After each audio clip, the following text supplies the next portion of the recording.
2부 시작하도록 하겠습니다. 뭔가 좀 바뀐 게 느껴지시나요? 네, 왜 바꿔봤는지 모르겠어요. 약간 좀 정적인 공간이라 저희가 자리를 좀 바꿔봤습니다. 이분은 말씀드린 것처럼 네. 저희가 다른 방송에서는 아마 이거 좀 보기 힘드실 거예요. 특히 책과 관련해서는요. 아마 이제 우리 김동환 작가님과 제가 현장에서 박물관도 다니고 문학관도 다니고 이런 활동을 많이 하다 보니까 책과 어떤 현장의 어울림을 되게 중요시 여기거든요. 그래서 준비를 한번 해봤습니다. 네. 네. 이 책과 어울리는 문화픽 되겠습니다. 네. 네. 그림책과 관련된 또 네. 가볼 만한 곳이 있을까요? 네. 일단 사실은 이제 주제와 어울리는 장소가 될 수도 있고요. 책에 따라서는요. 아니면 책 전반이 가리키고 있는 어떤 영역에 대한 부분일 수 있어요. 예컨대 아까도 잠깐 제가 말씀드렸던 것 같은데 한 1, 2년 전이라면 이 책이 나왔을 때 이 책의 작가의 원화전이 지금 부천에 있는 만화박물관에서 열리고 있습니다. 이런 정보를 제가 드릴 수도 있어요. 그러면 훨씬 더 그 작가를 이해하고 이 책과 가까워질 수가 있겠죠. 네. 현대 그림책 미술관이죠. 네. 어린이 그림책 미술관, 네. 현대백화점 안에 있고 판교에 있는 현대백화점 안에 있고요. 상업시설 안에 있는 공간이긴 하지만 어느 공간보다도 그림책을 포함해서 아이들의 책을 만날 수 있고 또 프로그램이 있거든요. 네. 이것을 함께 할 수 있는 공간으로서 손색 없는 곳이고요. 입장료가 좀 있죠. 있습니다. 네. 근데 제가 입장료에 망설인다면 할 수 있는 게 많지가 않아요. 그래서 매일 갈 것이 아니라면 한 번쯤 꼭 가보셔도 좋겠고요. 입장료와 상관없이 또 가볼 수 있는 중요한 곳이 있습니다. 수도권에서 좀 거리가 있지만 순천에 가면 제1호 그림책 도서관이 있습니다. 사실 또 그렇죠. 도서관 예전에 유명한 도시. 기적의 도서관. 네. 순천에 가면 아주 특색 있는 도서관들이 있는데요. 그 중에 그림책 도서관이 있으니까 거기도 좋고요. 그런가 하면 이제 순천과 바로 붙어 있는 도시인데 서로 경쟁도 하거든요. 여수에 가면 네. 최근에 여기 또 생겼어요. 여수에 환경도서관이 있는데 이순신 도서관도 있어요. 근데 환경도서관에 보면 또 코너 하나로 환경과 관련된 또 환경예술과 관련된 어린이 책을 전시하는 공간이 또 있습니다. 그런가 하면 대구에도 있어요. 네. 대구에 가면 한국 어린이 책 전시관이 따로 있습니다. 그림책 전시관. 한국 어린이 네. 책 전시관. 네네. 그 대구에 있는 이제 한국 그림책 전시관은요. 그 전년도에 수상한 작품들, 상을 받은 작품들을 주로 많이 해놔서 트렌드가 어떻고 어떻게 가는구나, 또 뭐가 이렇게 회자되고 있구나를 보시기 아주 좋은 공간이라고 할 수 있고요. 이렇게 이제 구체적인 공간들, 대구나 여수, 순천 또는 판교, 이렇게 성남이죠. 이런 공간이 있는가 하면 사실 이제 제가 더 기대하고 있는 공간은 원주가요. 문화체육관광부에서 정한 문화도시라는 프로젝트에 이제 당선이 된 지정이 된 도시입니다. 네. 그래서 문화가 영역이 넓잖아요. 네. 영화도 있고 연극도 있고 음악도 있고 많은데 출판 그 중에서도 그림책을 모토로 잡아서 국제 그림책 도시로 거듭나기 위한 첫 출발을 시작했습니다. 사실 원주하면 떠오르는 작가도 있지 않나요? 박경래 대사님. 그렇죠. 네. 그래서 사실 그림책이 아니어도 박경리란 이름 세 글자가 주는 무게감 때문에도 책의 도시화 할 수 있었는데 그림책 도시로. 그래서 부천이 만화의 도시, 네. 순천은 애니메이션 그렇다면 원주는 국제 그림책이다. 원주 말고도 이제 또 다른 장소가 하나 더 있습니다. 네. 군포에 가면 네. 군포에서는 경기도에서 주최하는 이제 지방 경기도에 31개의 도시가 있는데요. 네. 도시들을 대상으로 공모를 했는데 대상을 받았어요. 그 대상의 핵심 내용이 뭐냐? 공원입니다. 근데 그냥 공원이 아니라 그림책 박물관 공원이에요. 박물관도 있고 공원도 있겠네요. 그게 이제 만들어지진 않아요. 이제 착공이 이제 들어가는 걸로 제가 알고 있고요. 계획은 2021년 9월이니까 내년 하반기 정도 되겠죠. 그래서 어떤 모습으로 그림책 공원이라는 것이, 박물관 공원이라는 것이 만들어지는지를 지켜보는 것도 재미있을 것이라 기대가 생각합니다. 그래서 이런 장소들을 저희가 찾아가면 좋은 곳인데, 또 요즘이 또 비대면이 어쨌든 많이 요구가 되잖아요. 그래서 사태가 빨리 종식되면 직접 가보시면 더더욱 기쁠 것이고요. 제가 꼭 말씀드리지만 가시면 원주에 가면 칼국수와 만두를 같이 넣어서 파는 음식이 유명하긴 한데요. 이런 것도 맛있게 드시지만 책의 도시에 가셨으니까 책도 꼭 아이들과 한 권 사시고요. 보시면 좋을 것 같습니다. 중요한 사실 다시 말씀드립니다. 아는 게 중요한 게 아니에요. 가셔야 되고 자기 걸로 만드셔야 됩니다. 팁을 드릴게요. 혹시 그 책방에 가시면 책을 하나 사시고요. 책방 주인과 같이 꼭 사진 찍으세요. 좋아하시면. 네. 네. 그렇게 해야 더 추억에 남고 기억에 남습니다. 그리고 혹 거기에 작가라도 오신다면 더 좋은 기억일 테니까요. 네, 여기까지 말씀을 드리죠. 네. 방송 촬영하는 시간까지 시간이 많지 않음에도 불구하고 많은 댓글을 주셨어요. 이게 개인적으로도 연락도 주셨는데 대부분은 격려입니다. 기대돼요. 그리고 이런 거 있었으면 좋겠어요. 이런 격려신데 이제 말 그대로 자신의 걱정이나 또는 궁금함 올려주신 분들도 계세요. 대표적으로 이제 유튜브 공간에서 이분 글 어떨까 싶은데. 네, 유디즈님. 예, 유디즈님이 주셨네요.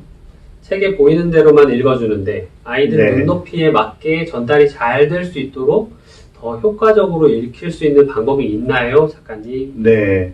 아마 이제 유디즈님은 이제 책이 있으면 그냥 읽혀주시는데 막상 읽히고 나면 아쉬움이 좀 남으시나 봐요. 예, 아이가 지금 사실 몇 학년인지 제가 네. 더 알면 좋겠는데 네. 일단 예, 해당 학년 아이의 우리 아이의 눈높이에 맞게 읽혀주려면 어떻게 해야 될까? 예, 되게 이제 근본적인 질문이기도 하고 현실적인 질문이기도 한 것 네. 같습니다. 네. 그럼 이렇게 얘기를 하는 게 좋을 것 같아요.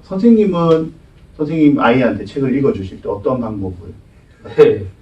저도 꽤 많이 읽어주는 편이었거든요. 예, 아마 읽어주는 스킬, 방법이 궁금하실 네. 것 같거든요. 네. 뭐 딱히 동화 구현이 아니더라도 저는 저 나름대로의 그 아빠 캐릭터가 있단 말이죠. 아빠 캐릭터? 네. 네. 그래서 웬만한 주인공은 그 아빠 네. 캐릭터 목소리가 네. 이제 소화할 수 있도록 일정 정도 네. 아이가 아빠가 읽어주는 재미를 네. 알 수 있게 하기 네. 위해서 네. 그렇게 잡았던 것 같습니다. 제가 말씀드린 거는 좀 일반론적인 것 같은데. 예. 네. 선생님 어쨌든 캐릭터. 네. 선생님 지금 당연히 네.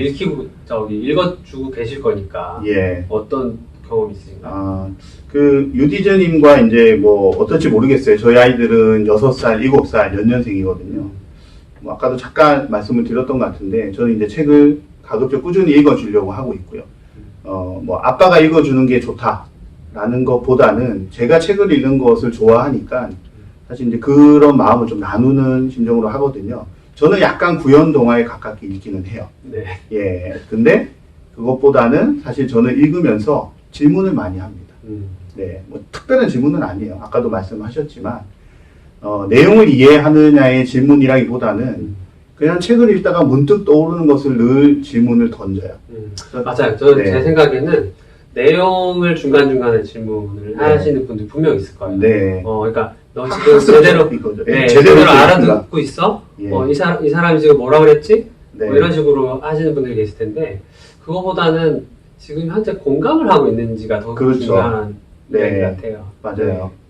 저는 이제 전래동화를 위주로 아이가 이제 찾으니까요. 아까도 말씀드렸지만 저는 그 전래동화의 구성과 내용이 마음에 안 들지만 그런 신경 안 쓴다고 했어요. 네. 중요한 거는 읽다가 문득문득 떠오르면 자연스럽게 얘기를 그냥 툭툭 던집니다. 네.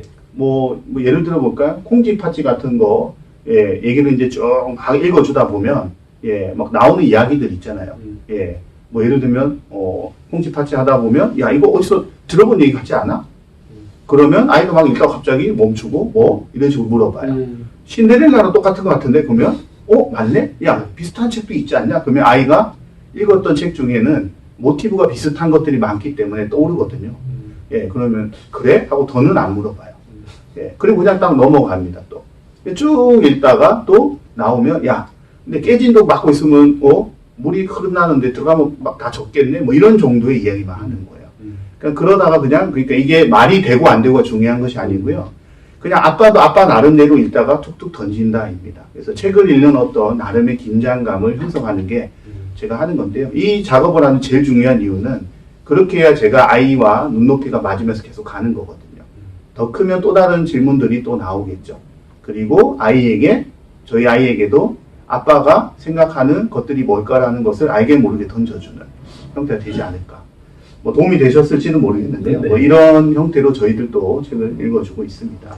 네. 두 번째 질문은 네. 추천 도서가 너무 많아요. 네. 어떤 것부터 읽혀야 될지 모르겠어요. 네. 추천 도서. 예. 뭐 1년에 나오는 책 종류가 15,000권이라 말씀드려서 추천 도서는 어찌 보면 필수 중에 필수일지도 모르겠어요. 근데 또 추천 도서도 너무 많다 보니까 또 비교하려고 하시는 분들이 계시는데요. 저는 이렇게 말씀드립니다. 첫 번째는 어떤 것이 좋을까를 찾는 시간은 잠깐 하셔야 돼요. 일단 판단이 안 되시면 판단하지 마세요. 예, 책은 기본적으로 다 좋습니다. 기본적으로 예, 시간이 최근에 가까울수록 많은 책들을 반영해서 나오기 때문에 그 책 자체에 대한 의문을 가지거나 또는 가치를 따지기보다는 그 시간에 한 권이라도 더 볼 생각하시는 게 좋아요.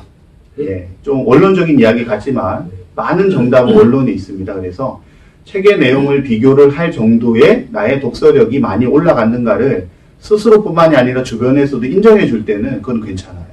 근데 그게 아니고서는 좀 더 많은 책들을 더 읽으려고 하시면 되고요.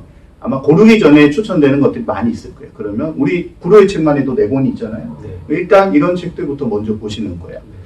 그리고 뭐 어찌 보면 추천 도서에서 탈출하려는 마음을 가지시는 것이 더 풍성한 책들을 만날 수 있는 길일 수도 있거든요. 그래서 추천 도서에 좀 너무 연연하실 필요는 없다.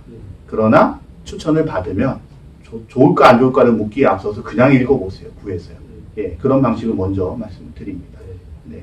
결국에는 자기 스스로가 네. 추천 도서를 만들 수 있는 그렇죠. 추천 도서 목록을 만들어갈 수 네. 있는 게 우리가 이제 궁극이라고 보면 사실은 아이들도 그런 단계로 가야 되는 거잖아요.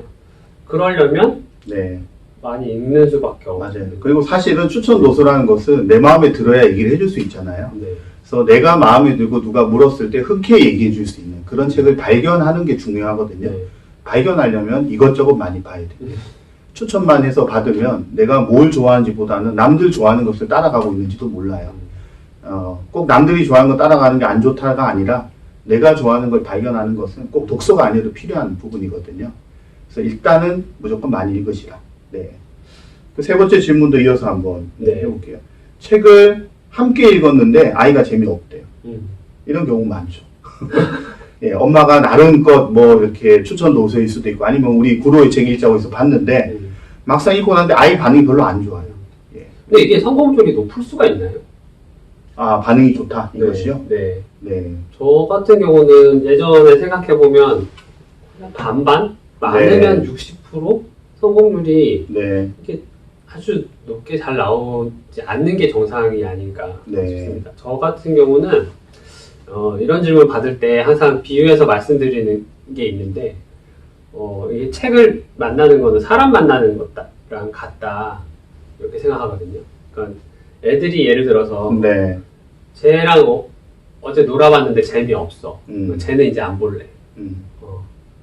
라고 하면 이게 말이 안 되는 거잖아요. 그렇죠. 사람은 여러 번 만나봐야 되고 예. 또 여러 싸워도 사람을 다음 날 만나는 게 아닌데. 네, 여러 사람을 또 만나봐야 되는 거예요. 책도 네. 저는 마찬가지인 것 같은데 이 책은 별로니까 읽지 마. 이게 네. 사실은 추천 도서가 하고 있는 일인 거잖아요. 네. 그래서 쟤는 너랑 친구 안 어울리는 것 같으니까 쟤랑은 이제 놀지 마. 라고 해서 배제하는 거랑 같은 거예요. 그래서 네. 아이들이 가능한 한 좋은 친구를 가려내는 능력이 생길 때까지는 많은 네. 친구를 만나보고 별의별 문제 상황에 부딪혀 봐야 된다. 네. 그렇게 생각해서 아이랑 읽었는데 재미가 없대요. 이건 당연한 일인 것 같아요. 재미가 있을 때까지 계속 해보는 거고요. 네, 네. 많은 책을 읽어야 가능한 일인 것 같습니다. 사실 저는 이렇게도 말씀을 드려요. 이거는 다르게 보면 아주 다양하고 다종한 표현들로 바꿔볼 수 있는데 이 표현들을 쓰지 않으면 어쩔 수 없이 수렴되는 얘기일 수 있거든요.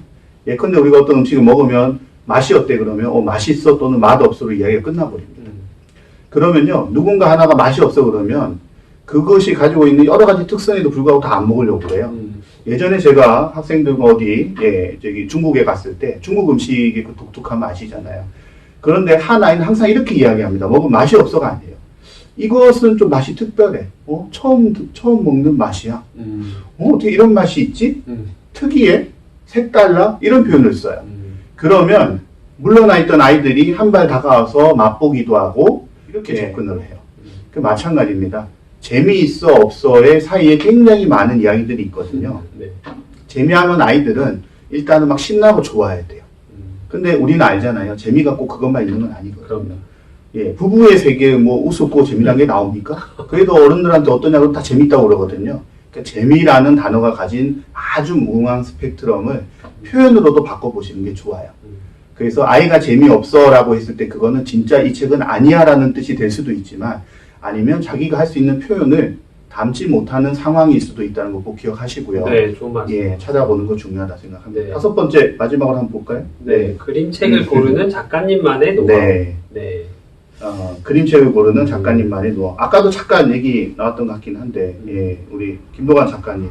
그 취향이 만들어질 때까지는 음, 그 지난한 과정이 있는 것 같아요. 네. 그러니까 그리고 지난한 과정을 좀 빨리 하고 싶으신 거잖아요. 노하우를. 네. 그러니까 어떤 작가가 좋아지려면 네. 그 작가를 한 2권 정도 읽어봐야 되겠죠? 네. 같은 작가를. 그렇죠. 네. 그랬는데 믿음을 저버리지 않았다. 음, 그러니까 라면 그 작가가 좋아지는 거잖아요. 마찬가지로 출판사든 작가든 그런 여러 번의 경험 속에서 신뢰관계가 형성이 되는 것 같아요. 네. 그 신뢰관계는 결국에는 반복해서 온다. 그렇죠. 네, 저는 네. 그렇게 생각합니다. 그래서 뭐 노하우가 있냐 이렇게 여쭤보시면 없다. 노하우가 없다. 하우만 있을 뿐이다. 하우만 있다. 네. 네. 그것도 하나의 방법인데요. 네. 저는 뭐 이렇게 말씀드려요. 저는 이제 그 우연성의 연속을 좋아하거든요. 즉 말하자면 일부러 어떤 책을 봐요. 아무 책에 상관없습니다. 예, 그러니까 우연이기 때문에 예를 들면 지나가다가 아니면 어떤 방송에서 어떤 책이 나오거나 지나가다가 마주치는 책이 있으면 일단 그걸 봅니다. 의도적인 거예요. 그리고 그 책을 보면 그 책에서 파생하는 겁니다. 예, 작가도 파생할 수도 있고요. 예를 들면 백희나 작가 책을 봤어요. 그럼 이 작가 누구지? 이 작가의 다른 책 한번 볼까? 이렇게 갈 수도 있어요. 아니면 이 작가의 책을 낸 출판사로 제가 옮겨가기도 합니다. 또는 그 책 안에 나온 혹여 다른 책이 있다면 소개가 되는 경우가 있거든요. 그림책은 드물지만 다른 책들은 간혹 나오는 경우가 있어요. 그러면 그걸로 다시 갑니다. 그럼 똑같이는 안 가요. 예를 들면 작가로 갔다면 그 다음 출판사로 갑니다. 출판사로 갔다면 다른 책으로 가고요. 다른 책으로 갔다면 장소로 갑니다. 그런 식으로 쭉 연결을 짓다 보면 많은 이야기와 정보들을 따라가는 궤적을 찾아볼 수가 있어요. 그러면 나도 모르게 몰랐던 어떤 영역들도 알게 되고요. 그렇게 해서 찾아가는 것이 이제 제가 책을 읽는 방법의 하나고요. 그림책도 마찬가지입니다. 그래서 몰랐던 그림책 작가들도 많이 알게 되고요. 더불어서 몰랐던 뭐라고 할까요? 출판사와 또는 그 상을 받았던 칼대고 상이라는 것을 제가 처음부터 알았던 건 아니에요. 그런데 그 칼대고시라는 이야기가 많이 나오니까 이거 뭐지? 하고 찾아보게 되고요. 그 책을 보고 그 책을 낸 출판사를 들어가게 되고 따라가는 뭐 이런 방식으로 한번 보시더라도 재미난 어떤 이야기의 거리들을 찾을 수 있지 않을까 생각을 합니다. 네. 네, 그럼 이제 오늘 저희들의 1, 2부 준비한 이야기는 여기까지 네. 하는 걸로. 그러면 다음 시간에 저희가 만날 책, 잠깐 보여주실까요? 네. 책 제목이 소리질러 운동장. 이제 그림책에서 뭐 다음 단계라고 하기 좀 그런데요. 이제 글이 좀 많죠. 동화로 넘어갑니다. 동화의 세계로 다음 시간에. 네, 많이들 미리 네. 읽고 댓글도 많이 달아주시고요. 네, 이미 읽으셨다는 분들도 계시던데요. 기본은 읽으시는 겁니다. 저희 방송을 보고 그렇구나 하는 것도 나쁘지 않은데요. 더 좋은 것은 읽으시는 거예요. 2020 구루의 책을 만나다 부곤 오늘 시간은 여기까지 하고요. 다음 시간에 또 뵙도록 하겠습니다. 수요일 날 뵙겠습니다. 고맙습니다. 네, 고맙습니다.